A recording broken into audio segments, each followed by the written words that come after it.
So here we're going to start putting together the main center wheel of the clock.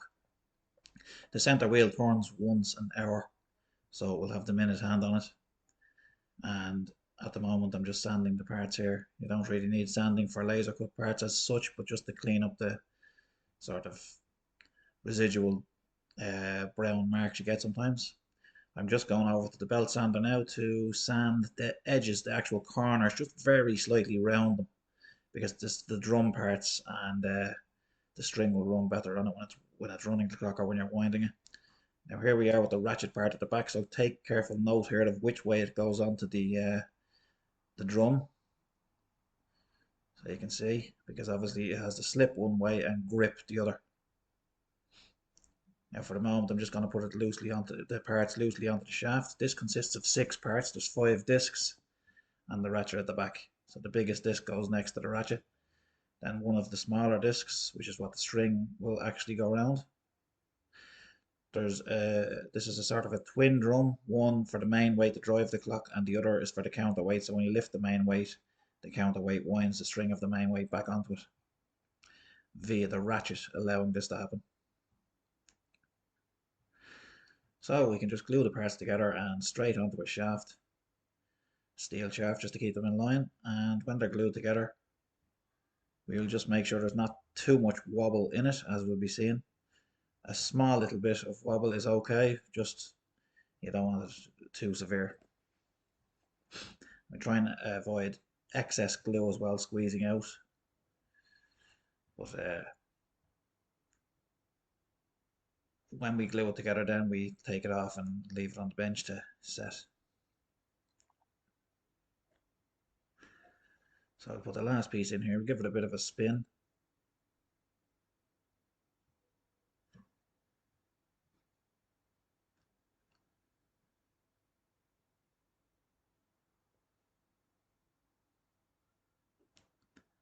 So we press the parts together, give it a couple of spins and just get the excess wobble out of it.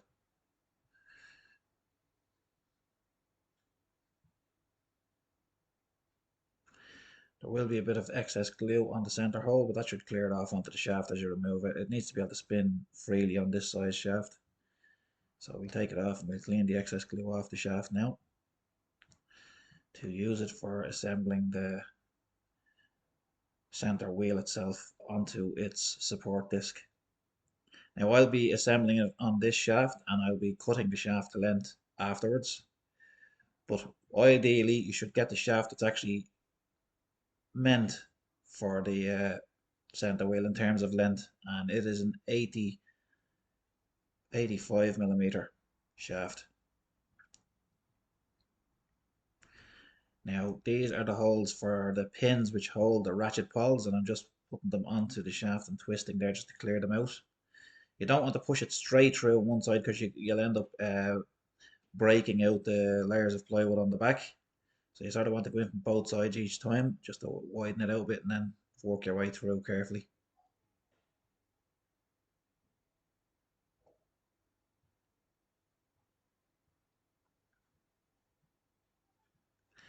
And we put the 3 shafts in, or 3 pins. These 3 consist of 13 millimeter lengths of the 1/8 rod.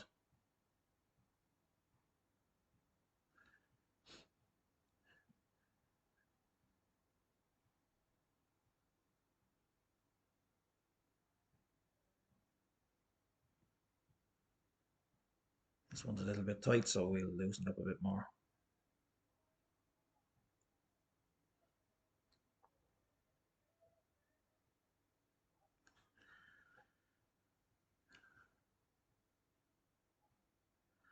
So now we get the support little spacer that glues to the disc of the center wheel gear, and this is what sort of doubles the width of it, so it enables us to get the wobble out of the center wheel.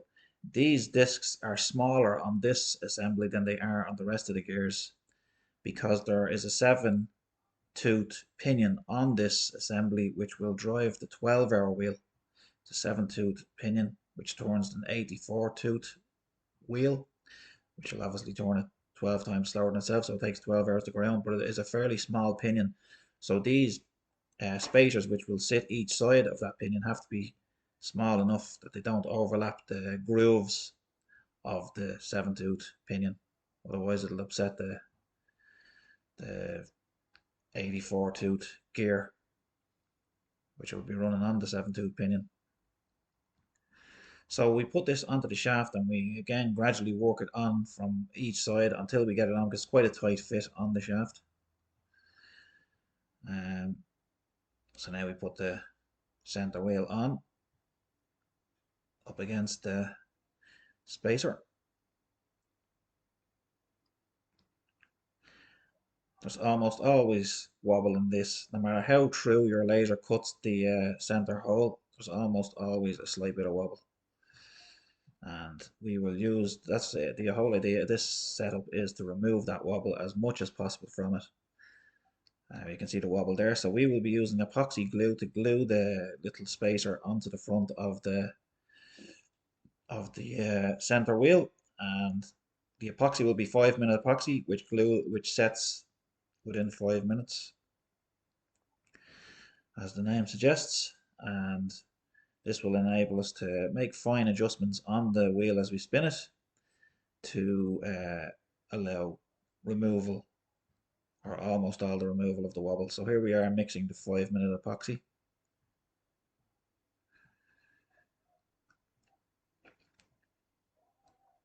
You only need a very small amount for this, because we're just, as we say, gluing the small spacer onto the front of the center wheel, which is a 64 tooth wheel.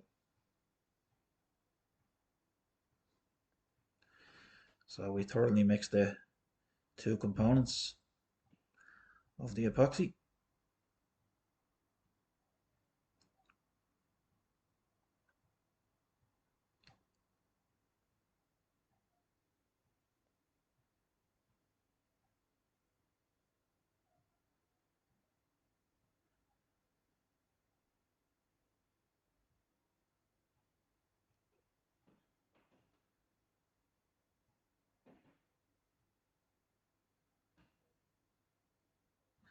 Now we push the wheel back from the spacer, or push it up against it, make sure it's against it, and we can just put the epoxy direct into the corner carefully,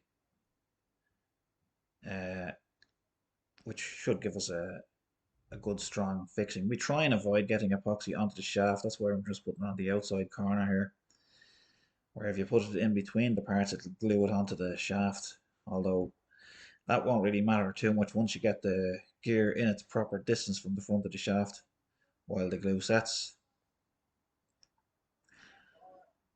So as I say, this shaft is actually a full length 300mm shaft as they come, but it should really be the 85mm shaft, which is what's used for this assembly. 85mm will be flush at the back of the clock frame but stick out the front of it to allow us to put the hour hand on the end of the shaft.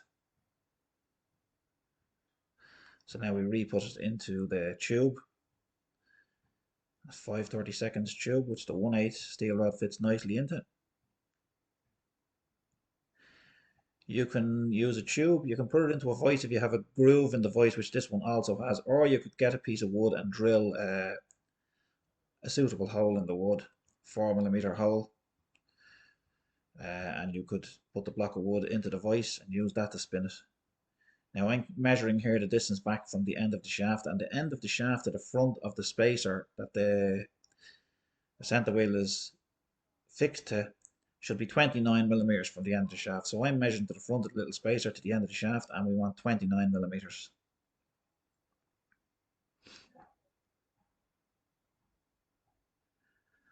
And now we proceed to try and get the gear true as in zero wobble, or as near to zero as we can get. Now here we go, putting the tube back in, but as I say, you can use a block of wood with a hole in it if a tube is not available.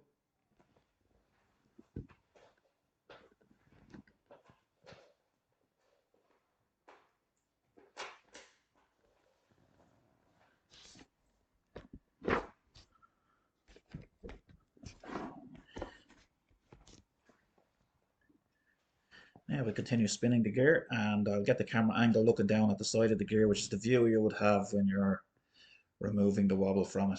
Because it's 5-minute epoxy, it should set quick enough that you don't have to spend too much time uh, continually adjusting it. If you use wood glue, which is possible, you just have to keep checking it every couple of minutes, and I don't know how long it'll take to do it that way. Obviously it's possible, but the wood glue will take a fair bit longer to set to such a level that it won't go out of adjustment before full strength sets in.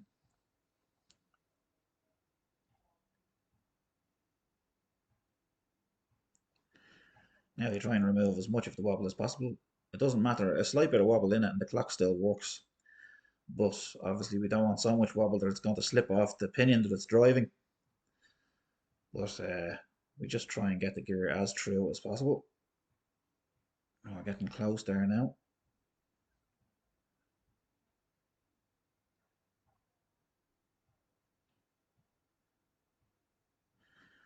And I think that's about it now. So I will cut this shaft to the proper length then after.